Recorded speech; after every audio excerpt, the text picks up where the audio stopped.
Hello, in this video I want to talk about 7 famous psychology experiments. Many famous experiments studying human behaviour have impacted our fundamental understanding of psychology, and though some could not be repeated today due to breaches of ethical boundaries, that does not diminish the significance of their findings.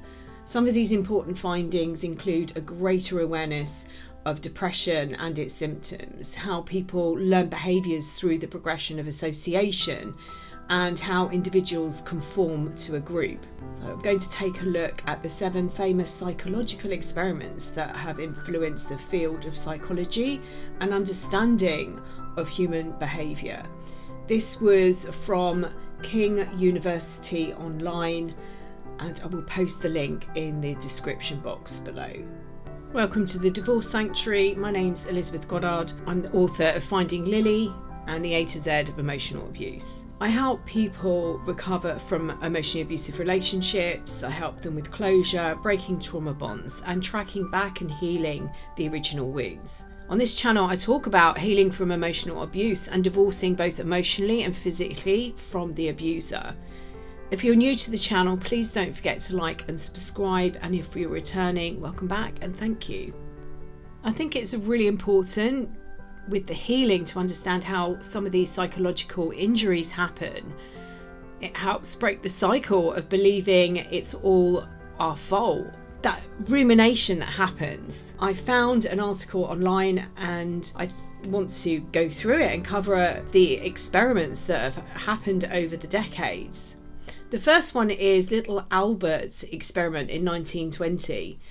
Johns Hopkins University professor, which was Dr. John B. Watson, was a graduate student, and he wanted to test the learning process called classical conditioning. Classical conditioning involves learning involuntary or automatic behaviours by association, and Dr. Watson thought it formed the bedrock of human psychology. So the 9-month-old, dubbed Albert B, was volunteered for Dr. Watson and a Rosalie Rayner's experiment. Albert would play with furry objects, a white furry object, and at first the toddler displayed joy and affection. And over time, as he played with the objects, Dr. Watson would make a loud noise behind the child's head to frighten him. And after numerous trials, Albert was conditioned to be afraid when he saw this white furry object, or when he saw white furry objects. And the study proved that humans could be conditioned to enjoy or fear something, which many psychologists believe could explain why people have irrational fears and how they have developed in early life. Stanford Prison Experiment, 1971. Stanford professor Philip Zimbardo wanted to learn how individuals conformed to social roles. He wondered, for example, whether the tense relationship between a prison guard and inmates in jails had more to do with personalities of each or the environment. So during the experiment, 24 male college students were assigned to be either a prisoner or a guard. Prisoners were held in a makeshift prison inside the basement of Stanford's psychology department. They went through a standard booking process designed to take away their individuality and make them feel anonymous. Guards were given 8-hour shifts and tasked to treat the prisoners just like they would in real life. Zimbardo found that rather quickly that both the guards and the prisoners fully adapted to their roles. In fact, he had to shut down the experiment after 6 days because it became too dangerous. Zimbardo even admitted he began thinking of himself as a police superintendent rather than a psychologist. The study confirmed that people will conform to social roles they're exposed to or expected to play, especially overly stereotyped ones such as prison guards. He wrote, "We realised how ordinary people could readily be transferred from good Dr. Jekyll to evil Mr. Hyde." The Asch Conformity Study, 1951. Solomon Asch, a Polish-American social psychologist, was determined to see whether an individual would conform to a group's decision even if the individual knew it was incorrect. Conformity is determined by the American Psychological Association as the adjustment of a person's opinions or thoughts so that they fall closer in line with those of other people or the narrative standards of a social group or situation. In his experiment, Ash selected 50 male college students to participate in a vision test. Individuals would have to determine which line on a card was longer. However, the individuals at the centre of the experiment did not know that the other people taking part in the test were actors following scripts, and at times selected the wrong answer on purpose.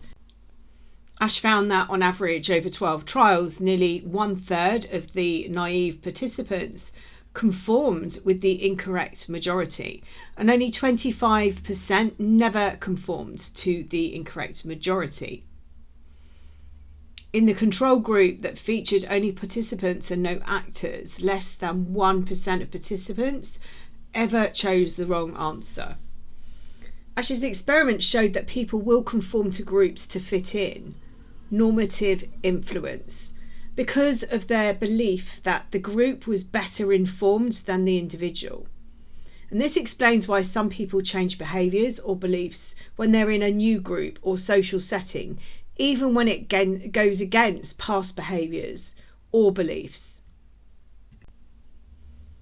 The Bobo doll experiment, 1961 and 1963. The Stanford University professor Albert Bandura wanted to put the social learning theory into action. Social learning theory suggests that people can acquire new behaviours through direct experience or by observing the behaviours of others. Using a Bobo doll, which is a blow-up toy in the shape of a life-size bowling pin, Bandura and his team tested whether children witnessing acts of aggression could copy them. Bandura and two colleagues selected 36 boys and 36 girls between the ages of 3 and 6 from the Stanford University nursery, and they split them into 3 groups of 24. One group watched adults behaving aggressively towards the Bobo doll. In some cases, the subjects hit the doll with a hammer or threw it in the air. Another group was shown an adult playing with a Bobo doll in a non-aggressive manner. And the last group was not shown a model at all, just the Bobo doll. After each session, children were taken into a room with toys and studied to see how their play patterns changed. In a room with aggressive toys, a mallet, dart guns and a Bobo doll, and a non-aggressive toys, a tea set, crayons, plastic farm animals, Bandura and his colleagues observed that children who watched the aggressive doll were more likely to imitate the aggressive responses. Unexpectedly, Bandura found that female children acted more physically aggressive after watching a male subject and more verbally aggressive after watching a female subject. The results of the study highlight how children learn behaviours from observing others. The Learned Helplessness Experiment, 1965. Martin Seligman wanted to research a different angle related to Dr. Watson's study of classical conditioning. In studying conditioning with dogs, Seligman made an astute observation. The subjects, which had already been conditioned to expect a light electric shock if they heard a bell, would sometimes give up after another negative outcome, rather than searching for a positive one. Under normal circumstances, animals will always try to get away from negative outcomes. When Seligman tested this experiment on animals who hadn't been previously conditioned, the animals attempted to find a positive outcome. Oppositely, the dogs who had already been conditioned to expect a negative response assumed there would be another negative response waiting for them in a different situation. The conditioned dog's behaviour became known as learned helplessness. The idea is that some subjects won't try to get out of a negative situation because past experiences have forced them to believe they are helpless. The study's findings shed light on depression and its symptoms in humans. The Milgram Experiment, 1963. I've already done a video on this. I'll put the link to that below. In the wake of the horrific atrocities carried out by Nazi Germany during World War II, Stanley Milgram wanted to test the levels of obedience to authority.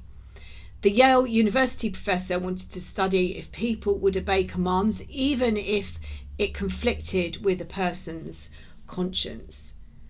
Participants of the condensed study, 40 males between the ages of 20 and 50, were split into learners and teachers. Although it seemed random, actors were always chosen as learners and the unsuspecting participants were always the teachers.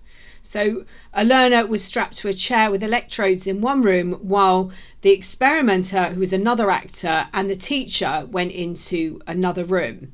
The teacher and learner went over a list of word pairs and the learner was told to memorize them. When the learner incorrectly paired a set of words together, the teacher would shock them. The teacher believed the shocks ranged from mild all the way up to life-threatening. In reality, the learner, who intentionally made mistakes, was not being shocked. As the voltage of the shocks increased and the teachers became aware of the believed pain caused by them, some refused to continue the experiment. After prodding by the experimenter, 65% resumed. From the study, Milgram devised that the agency theory, which suggests that people allow others to direct their actions because they believe the authority figure is qualified and will accept responsibility for the outcomes. Milgram's findings help explain how people can make decisions against their own conscience, such as when participating in war or genocide. The Halo Effect Experiment, 1977. University of Michigan professors Richard Nisbett and Timothy Wilson were interested in following up a study from 50 years earlier on the concept known as the halo effect. In the 1920s, American psychologist Edward Thorndike did some research on the US military that showed cognitive bias. This is an error in how we think that affects how we perceive people and make judgments and decisions based on those perceptions. In 1977, Nisbett and Wilson tested the halo effect using 118 college students, 62 male, 56 female. Students were divided into two groups and were asked to evaluate a Belgian teacher who spoke English with a heavy accent. Participants were shown one of two videotape interviews with the teacher on a television monitor.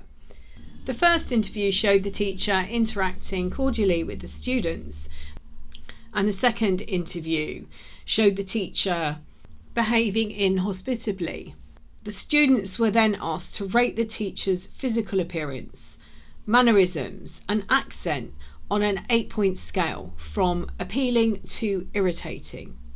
Nisbett and Wilson found that on a physical appearance alone, 70% of the subjects rated the teacher as appealing when he was being respectful and irritating when he was cold. When the teacher was rude, 80% of the subjects rated his accent as irritating, as compared to nearly 50% when he was being kind. The updated study on the halo effect shows that cognitive bias isn't exclusive to the military environment. Cognitive bias can get in the way of making the correct decision, whether it's during a job interview or deciding whether to buy a product that's been endorsed by a celebrity that we admire.